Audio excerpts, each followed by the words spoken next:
Hello, welcome to my channel. In this video, I'm going to be demonstrating how to complete Form I-130A, Supplemental Information for Spouse Beneficiary. In my last video, I showed you how to complete Form I-130, Petition for Alien Relative. In that scenario, the petitioner was sponsoring his wife, the beneficiary, who was already in the United States. So this is the corresponding Form I-130A that must be submitted with the Form I-130. Let's begin. To start the completion of the form, observe this section that says Start Here. Type or print in black ink. The purpose of this form is to collect additional information for a spouse beneficiary of Form I-130, Petition for Alien Relative. If your spouse is a U.S. citizen, lawful permanent resident, or non-citizen U.S. national who is filing Form I-130 on your behalf, you must complete and sign Form I-130A, Supplemental Information for Spouse Beneficiary, and submit it with the Form I-130 filed by your spouse. If you reside overseas, you still must complete Form I-130A, but you do not need to sign the form. You're going to start completing from Part 1, Information about you. Number 1 is asking for alien registration number. The applicable answer here is none. USCIS online account number, none. Number 3A, your family name. The beneficiary name here, in this case, the last name Davis, given name here, and middle name here. Address history. Provide your physical addresses for the last 5 years, whether inside or outside the United States. Provide your current address first. If you need extra space to complete this section, use the space provided in Part 7, Additional Information. So this is where you put your physical address, meaning the address where you currently reside. The street number, whether an apartment, suite, floor is applicable to you. In this case, the beneficiary resides in an apartment, and that is apartment 25. City or town. That's the space there. The state, the zip code. Province would be not applicable. Postal code not applicable. Country, USA. Moving on. Date from, and this is asking for the date from which you reside at your current address. So you're going to put the month, the day, and the year. 2-digit month, 2-digit day, 4 digits year. Date to, since the beneficiary is currently living at the address, then you would put present here. Physical address to. So this would be the previous address because the beneficiary is accounting for the last 5 years. So the previous address would be this of the beneficiary, and these are the dates that the beneficiary lived at this address. Date from May 25th, 2024 to August 25th, 2024. Physical address outside the United States. Provide your last address outside the United States of more than 1 year, even if listed above. This would be the beneficiary's last address outside the United States. So we see that the beneficiary's country of residence outside the United States is Trinidad. We're moving on. The beneficiary lived at that address from February 20th, 1982 to May 25th, 2024. Moving on, information about parent 1. So the beneficiary is going to put the family name of parent number 1, since it's usually a female who has a maiden name. The beneficiary started with her mother's name here. So you see her mother's family name, first name, and middle name.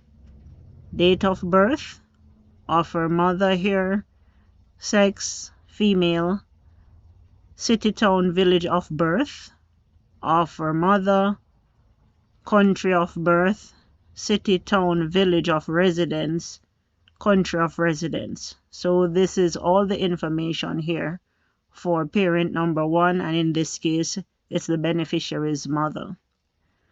Moving on to information about parent 2. So in this instance, this is the beneficiary's father. Last name here, first name, middle name. Date of birth of the beneficiary's father here, sex, male, and city, town, village of birth of her father, country of birth, city, town, village of residence, country of residence here. Moving on, information about your employment. Provide your employment history for the last 5 years, whether inside or outside of the United States. Provide your current employment first. If you are currently unemployed, type or print unemployed in item number 1 below. If you need extra space to complete this section, use the space provided in Part 7, Additional Information. Employment history, employer 1. We see here that the beneficiary is currently unemployed. So that means that all this information here, as it relates to the employer's address, occupation of the beneficiary, and the date of employment for employer 1 would be not applicable, and we indicate in the spaces as NA since the beneficiary is currently unemployed. We move on to employer number 2. So if you remember, the question here is requesting that the beneficiary provide employment history for the last 5 years. So even though the beneficiary is currently unemployed, then you would want to account for the employment for the last 5 years. We can see that there's an employer information here at employer 2, and this was overseas. So we see the name of the employer here, the address of the employer, the country of the employer, the occupation of the beneficiary, and the date of employment. We see that the date was from September 9th, 2019 to April 30th, 2024. So that period actually covers the 5-year period that is required by the USCIS. So in that case, the beneficiary would not need to add another employer. Moving on to Part 3, information about your employment outside the United States. Provide your last occupation outside the United States if not shown above.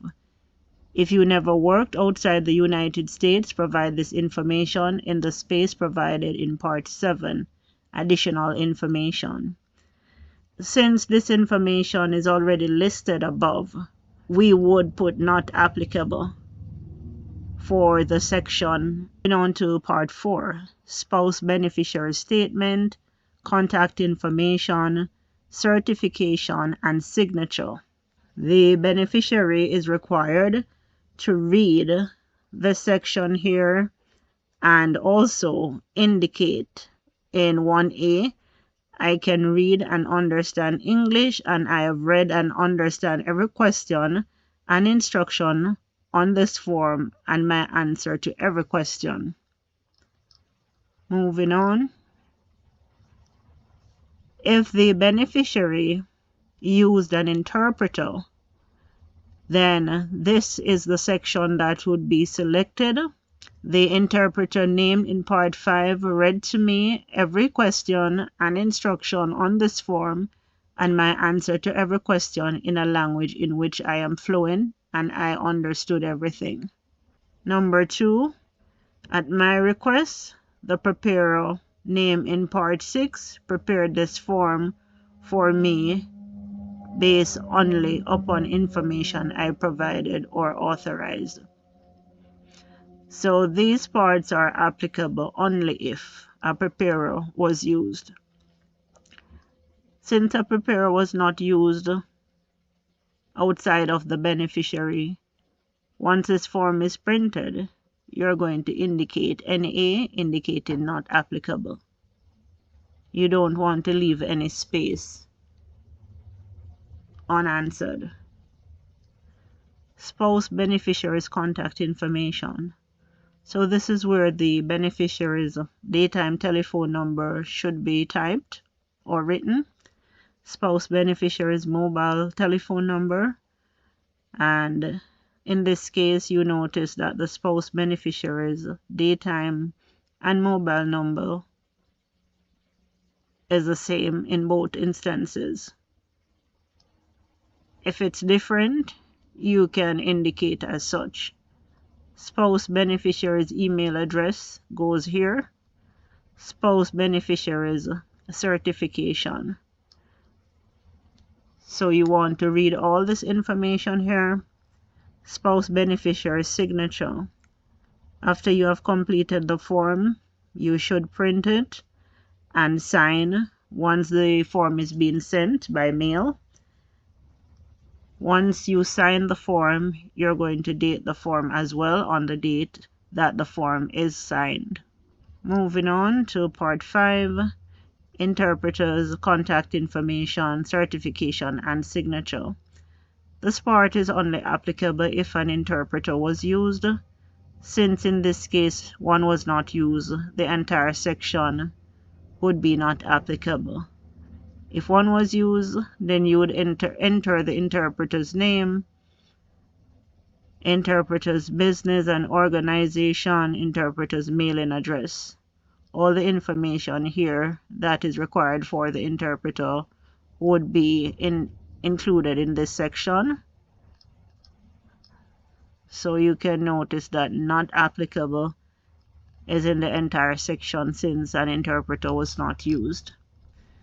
Moving on to interpreter's certification. Again, as a certification would not be applicable in this case. Interpreter's signature, not applicable. Once the document prints, indicate not applicable here. Contact information, declaration, and signature of the person preparing this form, if other than the spouse beneficiary. So since it was the beneficiary who completed the form, then a preparer's information would not be applicable. Again, you want to indicate not applicable in the spaces. Preparer's mailing address, not applicable in all the spaces. If a preparer was used, then of course you would want to indicate all that information here or complete the information in the relevant sections. Part 6, contact information, declaration, and signature of the person preparing this form if other than the spouse beneficiary. A preparer was not used. Again, all this section here would be not applicable. Not applicable in the boxes here. Part 7, additional information. Since there is no additional information required in this scenario, you would indicate not applicable in these spaces here. Once you print the form, in this instance I was not able to indicate not applicable based on the software restrictions. So what you would do if that happened in your situation, you would print the form, indicate not applicable in all the boxes. So you could even draw a line across here and put not applicable in the spaces, just to make sure you're filling all the information and not leave any section of the form blank. If you had additional information, for instance, employer information, additional residential information, you could indicate in this section. And if you required more space, you could always duplicate or print out as many of this page as you like, or you could also use a blank page and just make sure you put the correct headings, fill in the correct information, and sign and date each form, or each page rather. You would also want to indicate page number, part number, and item number as it relates to where the questions appear on the form. So this completes Form I-130A.